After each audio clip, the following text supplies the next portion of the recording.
What's your name Diane McConaughey. and what do you do? I'm a family practice physician. Okay. And what does the word Latino conjure up for you? What does it mean for you? Uh, it really it brings up a real disparity of feelings because on one hand, I have lots of warm memories about my family and what it was like to grow up in a community that was, I don't know, probably 98% Hispanic, and the majority of those were Mexicans. So I have really warm feelings about being Latino, and also some really painful memories about what it means to be Latino. Because a lot of times I always felt like I was in the middle. People would look at me, and for a lot of Hispanics, I wasn't dark enough. I didn't look Mexican. And for my Caucasian friends or people that were white that I hung out with, I didn't look white enough. So it was really just kind of this weird space in the middle. And one of the hard things that I remember most was applying for a scholarship for Latino students. It was a big scholarship, and this was in the mid-'80s, and I was being interviewed by two Hispanic residents, and the other interviewees that I was sitting in a room with, they were all dark skin, dark hair. I mean, they obviously looked very different from me, and they were interviewed first.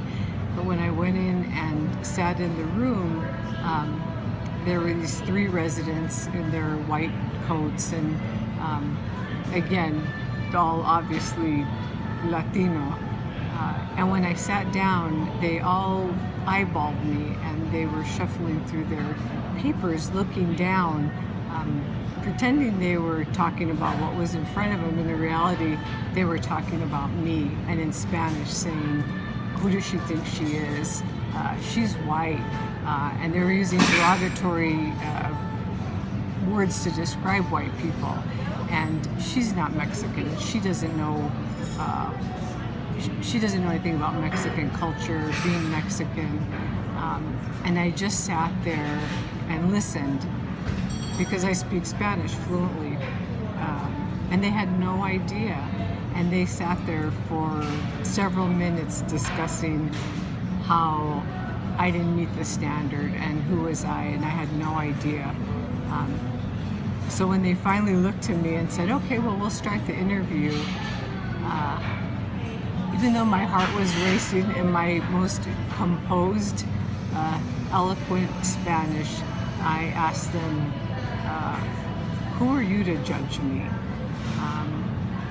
And I asked them, "Would you think it would qualify me, it would make me more Mexican if I told you that I celebrated our birthdays with piñatas, or that we often had mariachis at the house for festive occasions, that I eat menudo and asadero and homemade tortillas on Sundays after church? Would that make me Mexican?"